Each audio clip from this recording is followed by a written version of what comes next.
could you speak about the relationship of teacher to student and about the relationship of master to disciple in the holy tradition? The relationship is a very intimate relationship.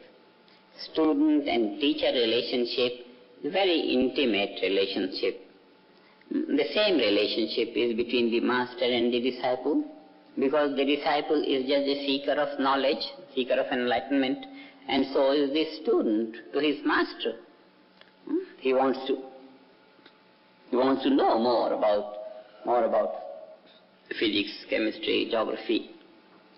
And always, who has a loving regard to the master or to the teacher draws more knowledge from the teacher spontaneously.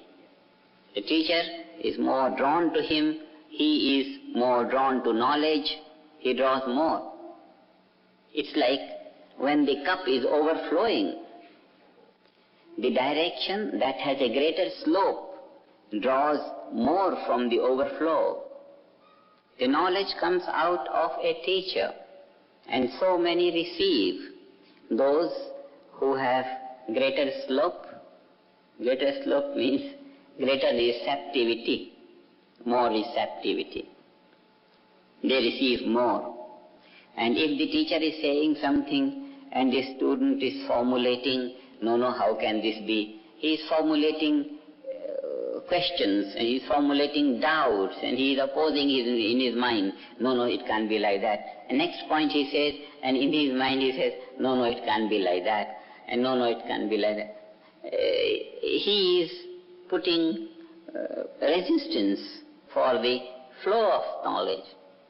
The right method is to hear what is being said, and then when the thing has been said, then think if it has any chances of more clarification from different angles. Then we raise this angle and this angle and this angle, and then on the point of questions, analyze the completeness of the point.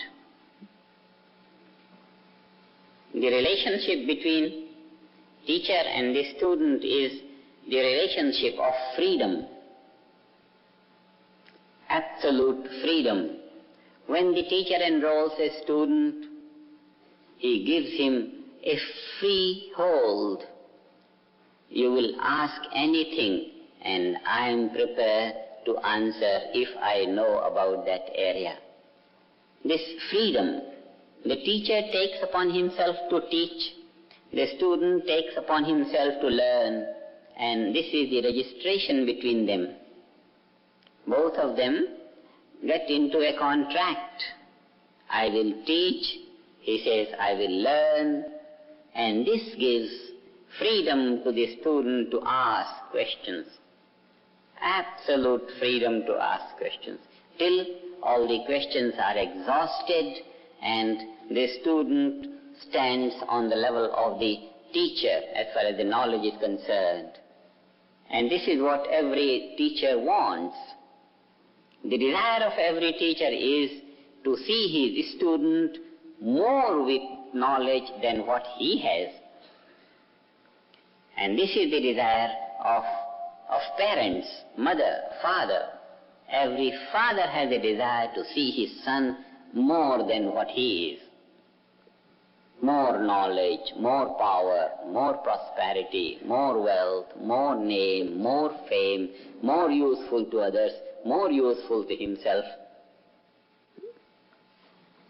A father always wishes his son to be more useful to his sons than what he has been to him. This is always the inner desire. So, there is the relationship of goodwill and freedom, absolute freedom. Only the freedom is used in the most useful way. A teacher, as if goes in contact with the student with all goodwill and full of love, yes, I want to teach you, I want to this.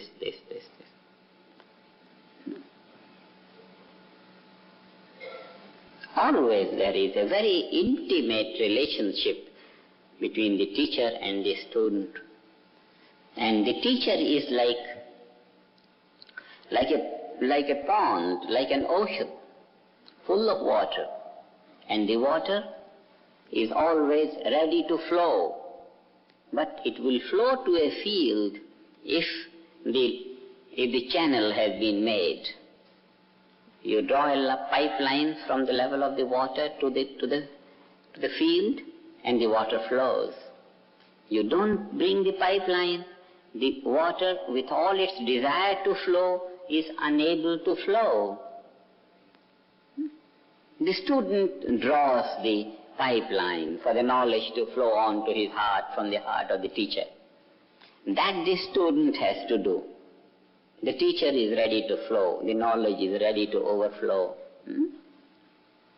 So something has to be done by the student, and then spontaneously the knowledge flows from the teacher. When you start to teach TM, you will see that those who are more receptive to what you say, you feel more drawn to them. And once you feel drawn to them, the knowledge flows unrestricted. And this flow of knowledge from the heart of the teacher to the heart of the student, this flow of knowledge is the current of joy from the heart of the teacher to the heart of the student. It's a current of joy. It's a great joy. In teaching, the teacher feels fulfilled, because this process of teaching is a process of creating waves of joyfulness in the heart. And the joy in the overflow of knowledge is a very great joy. And because this has been created by the student is always very loving to the teacher. Always. So the relationship of a student and a teacher is of love and gratitude and receptivity and increasing happiness and growth towards fulfillment. This is the intimate relationship. It's a very intimate relationship. It's a very intimate relationship. And of a very permanent type. Very permanent.